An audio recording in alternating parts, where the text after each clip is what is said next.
الرحمن الرحیم اللهم صل وسلم وبارک علی سیدنا و مولانا و حبیبنا محمد النبی الامی وعلی آلہ و صحابہ و عزته بعدد كل معلوم لك وبعدد خلقك ورضا نفسك وزنة عرشك ومداد كلماتك استغفر الله الذي لا اله الا هو الحي القيوم واتوب الیہ.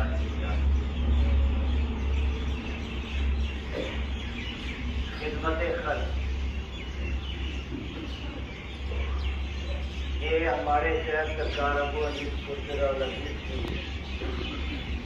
تعلیمات کا ایک مجموعہ ہے جس کی ترتیب بتدین آپ کی محبوب ترین بیٹی سیدہ ساجدہ طاہرہ مجلسہ انیس اختر سلم اللہ زندہ انیس محمد برکت علی قدس العزیز نے فرمائی، جن کے متعلق ہمارے شیخ نے فرمایا کہ بندہ اس سلسلہ عالیہ کے طالبان و عقیدت مندان کو وصیت کرتا ہے کہ اگر کسی نے اس لڑکی کی بے ادبی کی، میری طریقت میں اس کا کوئی حصہ نہیں، انیس کا بے ادب میرے فیض سے معروم ہے، جس آدمی نے مجھ سے فیض پانا ہے وہ اس کا طالب ہوگا، ماشاءاللہ اس کا خادم ہوگا، اس کا خادم ہو کر مجھ سے فیض پائے گا، کسی اور طرح ہرگز نہیں. جس طرح اپنی روح و دل میں مجھ کو جانتا ہے اسی طرح اس کو جانے، جس طرح میرا ادب کرتا ہے اسی طرح اس کا کرے. ایسی لڑکی نہ گھر گھر پیدا ہوگی نہ کسی طریقت کو نصیب ہوگی. سبحان اللہ، ماشاء اللہ. طالبان طریقت اور کیمپ دارالرحسان کے ہر عقیدت مند کے لیے وصیت. دارالرحسان کا کوئی کارکن بڑا ہو یا چھوٹا، یہاں کے کسی عقیدت مند کی عقیدت کو کسی بھی صورت میں کسی ناجائز مقصد کے لیے کبھی استعمال نہ کرے، اور یہ ہر کسی پہ لاگو ہے، کوئی بھی اس سے مستثنی نہیں. ہمارے 3 کام ہیں: ذکر الہی، تبلیغ الاسلام، مخلوق کی بے لوث خدمت. ان 3 کاموں کے سوا کسی چوتھے کام میں کبھی مشغول نہیں ہونا. یہاں کی حدود سے باہر کسی کے کسی بھی مقدمہ میں کسی بھی قسم کی کوئی مداخلت کبھی نہیں کرنی. ہر وقت ہر حال میں غیر جانبدار رہنا ہے. سفارش رشوت کی چھوٹی بہن ہے، اگر کوئی اس کے لیے مجبور کرے تو صاف انکار کر دیں. اگر اس انکار سے کسی کے احترام میں فرق پڑتا ہے پڑے، کسی کی مقبولیت کو دھکا لگتا ہو لگے، کسی کے کسی تذکرے، تنقید یا الزام کا ہرگز برا نہ منائیں، نہ ہی بد دل ہوں، بلکہ پوری یکسوئی سے اپنے 3 بنیادی مقاصد کی طرف متوجہ رہیں. اگر کسی نے ایسا نہ کیا تو اس نے مجھ سے قائم اپنی نسبت کی ناموس کی توہین کی، بلکہ دارالرحسان کے نصب العین کو نظر انداز کر کے اس کے وقار کو ٹھیس پہنچائی اور مجھے شرمندہ کیا. وما علینا الا البلاغ. یہ ذکر الہی ہے، نعم ہے، یہ تبلیغ ہے، کیے جا. یہ مخلوق کی خدمت ہے، جاری رکھ. باقی سب سیاست یا خلافت عام ہے، کسب پہ موقوف ہے، نسب پہ نہیں۔ خلافت خلق کی خدمت، جو کوئی بھی اللہ رب العالمین کا ذکر کرے، اللہ تعالیٰ کے دین اسلام کی دعوت و تبلیغ کرے اور مخلوق کی بے لوث خدمت کرے، میرا خلیفہ ہے ماشاءاللہ۔ طریقت متین کے 3 بیان اصول ہیں، حضرت آدم علیہ السلام سے شروع ہوئے قیامت تک رہیں گے۔ جب بھی کسی نے ان کو اپنایا، مرجھایا ہوا گنجا کھلایا۔ فقراء کی خلافت نامزد نہیں ہوتی، بنی بنائی ہوتی ہے، اصلی حال کی امین ہوتی ہے، اور کوئی کال اسے بدلنے پر قدرت نہیں رکھتا۔ خلیفہ وہ ہے جو اپنی خلافت کی کوئی بھی شے اور کوئی بھی وقت کبھی ضائع نہ کرے، نہ کسی اور کو کرنے دے، یہاں تک کہ پانی کی بوند تک بھی۔ صاحب سلوک کے لیے 4 اہم مصروفیات۔ نمبر 1، نظامی حضرات کے لیے ان کی پسندیدہ یومیہ دعوت۔ نمبر 2، قیدی بھائیوں کے ہمراہ ذکر الہی کی مجالس کا اہتمام و دعوت۔ نمبر 3، مخلوق الحال بیوگان کو، جن کا کوئی بھی کمانے والا نہیں، اللہ رب العالمین کے حوالے ہیں، آٹا تقسیم کرنے کی سعادت حاصل کرنا۔ نمبر 5، العادیۃ لمغفرۃ امت رسول اللہ صلی اللہ علیہ وسلم، شب و روز مصروف۔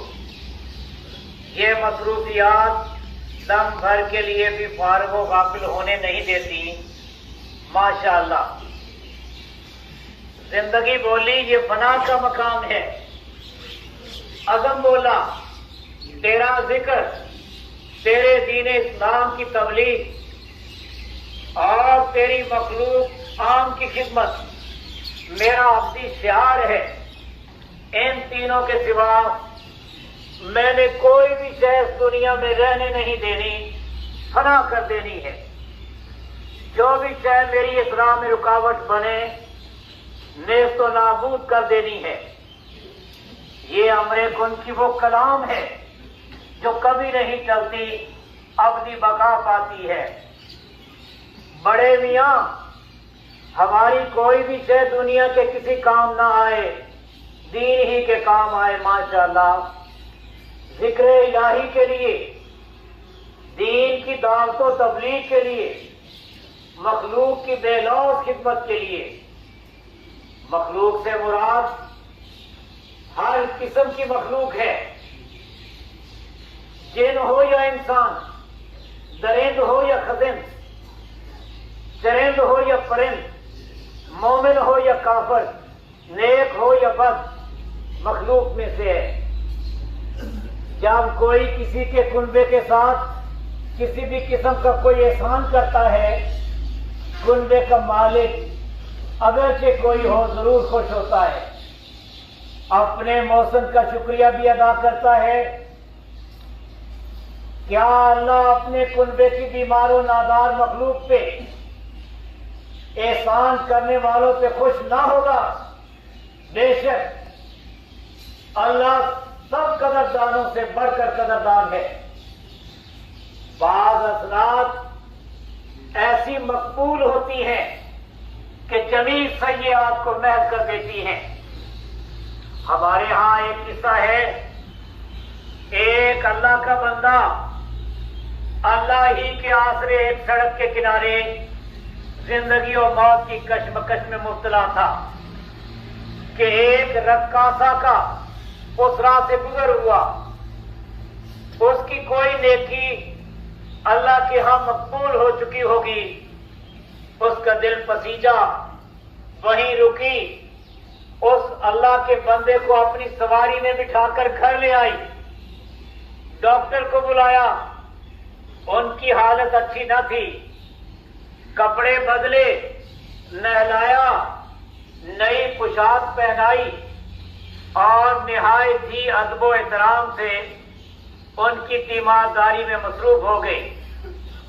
اس کا یہ فعل میرے اللہ کو اس قدر پسند آیا کہ اسے ایک جلیل القدر منصب پہ معمور فرمایا۔ فرشتوں کی بندگی صرف سجدہ، فرشتوں کی بندگی صرف سجدہ، اور بندوں کی بندگی سجدہ کے علاوہ بندوں کی خدمت اور عشق و مستی ہے۔ یہی وجہ ہے کہ بندوں کے مقامات دم بدم بڑھتے اور چڑھتے رہتے ہیں، اور یہ شرف فرشتوں کو حاصل نہیں۔ جبریل علیہ السلام جس روز سے پیدا ہوئے جبریل ہی ہیں اور جبریل ہی رہیں گے۔ اللہ یا تاج ہے، اللہ کی مخلوق کی خدمت ہی اللہ کی خدمت گردانی جاتی ہے، ورنہ اللہ کی کوئی کیا خدمت کر سکتا ہے؟ قیامت کے روز اللہ بندوں سے فرمائے گا، میں بیمار تھا، تم نے میری بیمار پرسی کی؟ کسی کو کہے گا میں بھوکا تھا، تم نے مجھے کھانا کھلایا؟ میں ننگا تھا، تم نے مجھے کپڑا پہنایا؟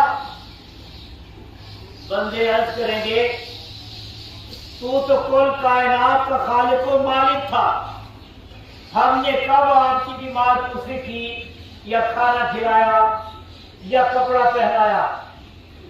اللہ فرمائیں گے تو نے فلاں بیمار کی بیمار پرسی کی، فلاں کو کھانا کھلایا اور فلاں کو کپڑا پہنایا۔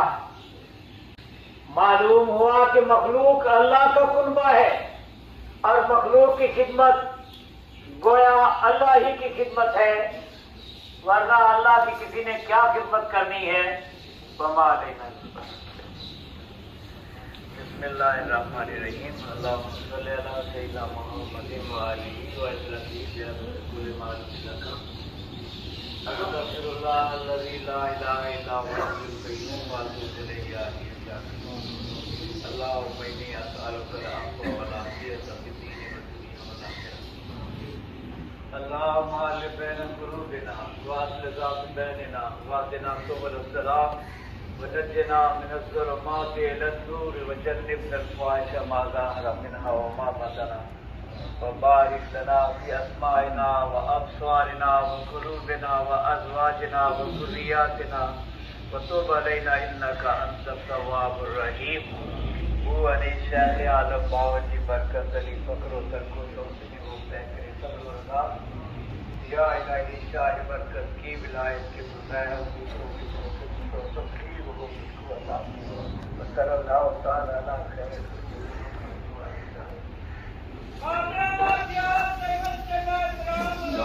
جماعت